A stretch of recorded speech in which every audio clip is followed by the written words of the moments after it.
Au nom du Père, et du Fils, et du Saint-Esprit. Amen. La paix de Jésus soit dans votre maison, sa paix et sa joie. Alléluia. J'espère que vous allez bien. Nous lisons le Saint-Évangile. En fait, on poursuit le Saint-Évangile, même on le termine. Le Saint-Évangile selon Saint Matthieu, chapitre 10, qu'on a vu pratiquement toute la semaine. Donc, j'ai oublié de dire quand même que le 14 juillet est un jour de deuil. Pour moi, c'est un jour de deuil. L'abominable révolution de 1789, anticatholique, c'est un jour de deuil. Et de glorification des martyrs catholiques. Donc, nous poursuivons Saint Matthieu chapitre 10, nous le terminons, chapitre 10, verset 28, donc à 42. Et nous allons aussi lire le verset 1 du chapitre 11. Que ta parole, ô Jésus, rentre dans mon esprit, que ma bouche proclame ta parole et que mon cœur l'accueille. Amen. Et bien vous voyez, ça tombe bien. Le hasard fait bien les choses. Ne craignez pas ceux qui tuent le corps, mais ne peuvent tuer l'âme. Craignez plutôt celui qui peut faire périr l'âme et le corps dans l'enfer. Deux moineaux ne valent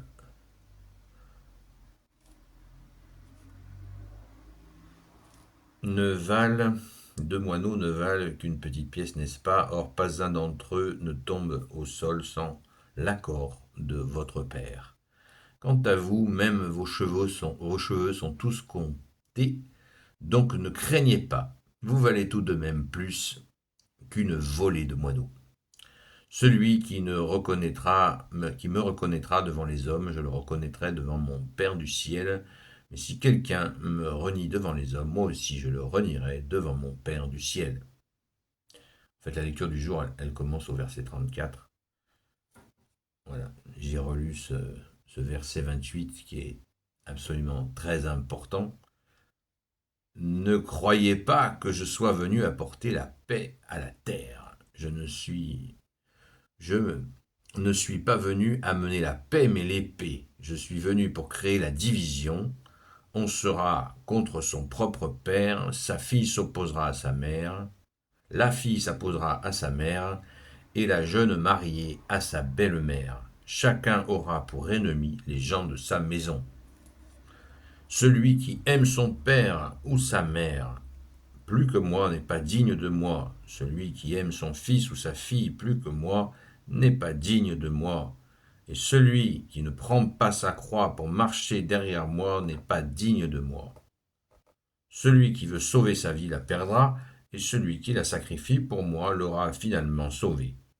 Celui qui vous accueille m'accueille, celui qui m'accueille accueille celui qui m'a envoyé.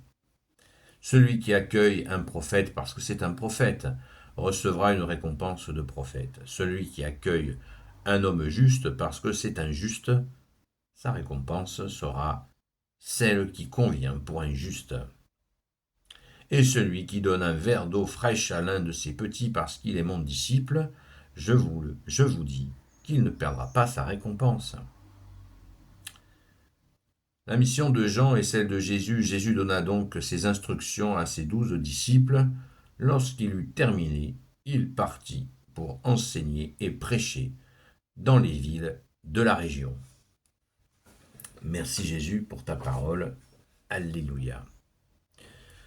Il y a beaucoup de choses à dire.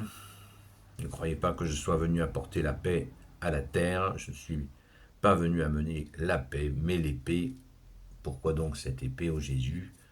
On avait tous cru que tu étais la paix. Et oui, mais la paix ne s'achète pas avec Jésus.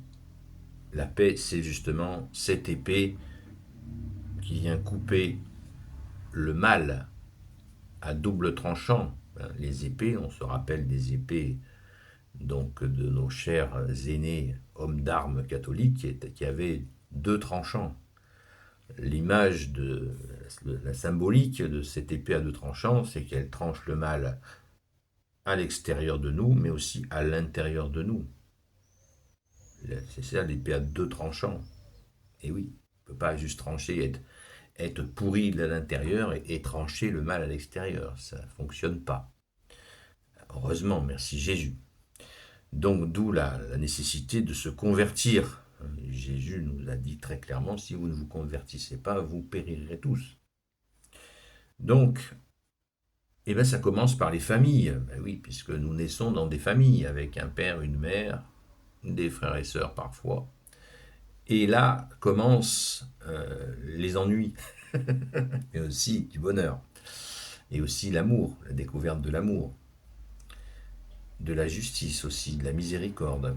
Donc une famille qui n'est pas dans la foi et surtout dans la mise en pratique de la foi, parce qu'il ne suffit pas d'être dans la foi, mais d'être dans la pratique de cette foi, eh bien, il va y avoir des tensions. Et effectivement, si des gens veulent accueillir Jésus et qu'ils sont rejetés par leur propre famille, eh bien, le choix, l'épée vient frapper. Et la personne va naturellement choisir Jésus plutôt que d'essayer de toujours arrondir les angles, mettre sa foi en cachette.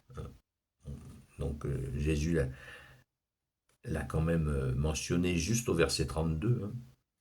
Celui qui me reconnaîtra devant les hommes, je le reconnaîtrai devant mon Père du ciel, mais si quelqu'un me renie devant les hommes, moi aussi je le renierai devant mon Père du ciel. Donc le bon choix est de valider, de ne pas se cacher, de ne pas cacher sa foi, dire oui, j'aime Jésus, je veux devenir catholique, je veux être baptisé, c'est mon choix. Et puis, si ça vous met en colère contre moi, si c'est la rage, eh ben, moi, j'y peux rien. Mais je ne vais pas changer mon choix, qui est le choix de mon âme, pour vous faire plaisir. Voilà. Alors, on ne va pas chercher le conflit pour chercher le conflit. On va justement affirmer notre liberté en Jésus, le Christ Jésus. Alléluia. Celui qui aime son père ou sa mère plus que moi n'est pas digne de moi. Pourquoi Jésus dit ça? Eh bien, il le dit pour les raisons que je viens de vous dire, mais aussi parce que là, on est au chapitre 10 de Saint Matthieu, on est dans le début de la vie publique de Jésus, et Jésus, il ne va pas s'entourer de trompettes. C'est quoi une trompette? C'est quelqu'un qui dit très fort et qui fait rien. Quelqu'un qui ne s'engage pas, qui n'avance pas, qui recule, ou qui fait un pas en avant, deux pas en arrière. Jésus a besoin de gens solides, déterminés, comme Sainte Marie-Madeleine par exemple. Il a besoin de disciples qui soient vraiment des gens, pas des gens d'un instant, comme Jésus nous le dit, des gens qui ont décidé, qui ont compris que Jésus est le Messie définitif, qui est le Messie pour l'éternité, et que Jésus, pour lancer sa bonne nouvelle, la bonne nouvelle de Jésus, eh bien, il faut des gens solides. Voilà. Celui qui ne prend pas sa croix pour marcher derrière moi n'est pas digne de moi. Prendre sa croix, vaste sujet. Hein. C'est un très vaste sujet. Celui qui veut sauver sa vie la perdra, et celui qui la sacrifie pour moi, finalement, l'aura finalement sauvé. Dans une autre séquence d'évangile, Jésus dit à quoi vous servira-t-il de gagner le monde? Il s'adresse encore à ses disciples qui sont là, qu'il galvanise. Si vous gagnez le monde et que vous perdez votre âme, ça vous servira à que dalle. Alors que d'avoir accueilli la vérité, que tu es Jésus, le chemin, la vérité, la vie, eh bien, nous gagnons notre âme et nous gagnons bien sûr notre vie en Jésus, le Christ Jésus. Celui qui vous accueille m'accueille, celui qui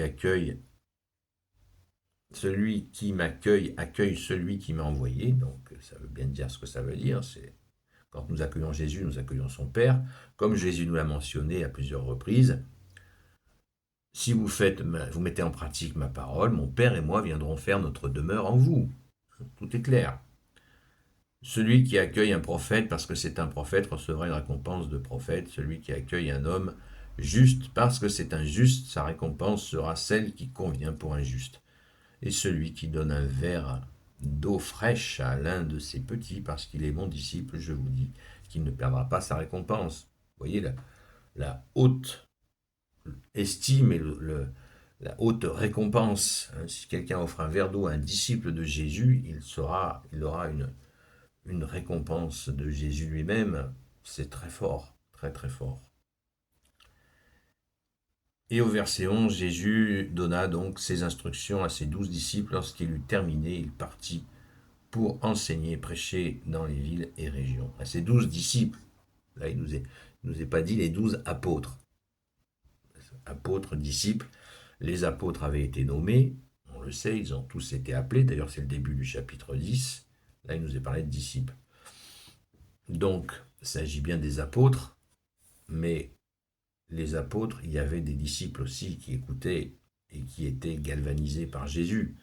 On a écouté aussi l'appel des 72 disciples qui ont été en mission, qui ont été envoyés. Donc disciple vient dire celui qui apprend tout bien sûr de toi Jésus, alléluia. Donc il faut bien se replacer dans le contexte de cette lecture, que c'est Jésus qui prépare tous les gens qui sont touchés par lui. Il les prépare, il les enseigne, il leur enseigne tout, et nous sommes témoins de cela. Et nous qui sommes dans l'Église catholique, et puis si vous n'y êtes pas et que vous vous y intéressez, c'est très bien aussi, on fait donc ce qu'on fait Église, c'est-à-dire on fait la continuité de ce qu'a fait Jésus lui-même. Donc écouter les préconisations de Jésus est très précieux, puisqu'il les a faites à des apôtres et des disciples envoyés et des disciples non envoyés. Vous voyez, il y en a pour tous les cas de figure, mais dans tous les cas, nous sommes gagnants-gagnants d'accueillir, quel bonheur, d'accueillir la vérité et de la mettre en pratique aussi, évidemment. Alléluia. Merci Jésus pour cette joie d'écouter ta galvanisation des apôtres et des disciples, parce que nous en avons tant besoin dans ce monde que nous traversons, qui est absolument insupportable à bien des aspects. Et là, Jésus nous montre bien le cap qu'il faut tenir, et nous avons la feuille de route dans les familles avec l'épée. Je ne suis pas venu amener la paix sur la terre, mais l'épée. On ne résout pas les conflits avec du sirop de fraise. Non, c'est avec l'épée de Jésus, mais dans la prière, en confiant les situations à Jésus, et Jésus nous donnera le discernement sur comment manier cette épée, que c'est Jésus qui va trancher les situations pour nous libérer de situations indescriptibles, car tu es le seul libérateur, Jésus. Amen. Gloire soit au Père et au Fils et au Saint-Esprit, maintenant et toujours et pour l'éternité. Amen. Ô Jésus, toi qui peux tout et qui portes tout, toi le Sauveur, toi l'Emmanuel, je te confie toutes celles et ceux qui regarderont cette vidéo, ainsi que leurs proches, selon ta seule volonté, ô Jésus. Sainte Marie, Reine des cieux, toi l'Immaculée Conception, toi qui écrases le serpent, toi qui as la lune sous tes pas, toi notre Mère, Notre-Dame, Saint Joseph, toi le juste et le saint, toi le sage, toi la terreur des démons, toi le saint gardien de la Sainte Église catholique apostolique, Sainte Marie-Madeleine, notre chère sainte patronne, et vous tous les saints et saintes, amis de toi Jésus, Saint Michel Archange, Saint Gabriel Archange, Saint Raphaël Archange, et vous tous les anges qui te servent, ô Jésus, je vous confie toutes celles et ceux qui regarderont cette vidéo, ainsi que leurs proches, selon ta seule volonté, ô Jésus. La paix de Jésus soit dans votre maison. Je vous donne rendez-vous à ce soir aux horaires habituels du direct sur la chaîne Seul Jésus Sauve sur TikTok. Donc à partir de 20h jusqu'à 22h. À la grâce de Jésus, bien entendu. Soyez bénis et à très vite.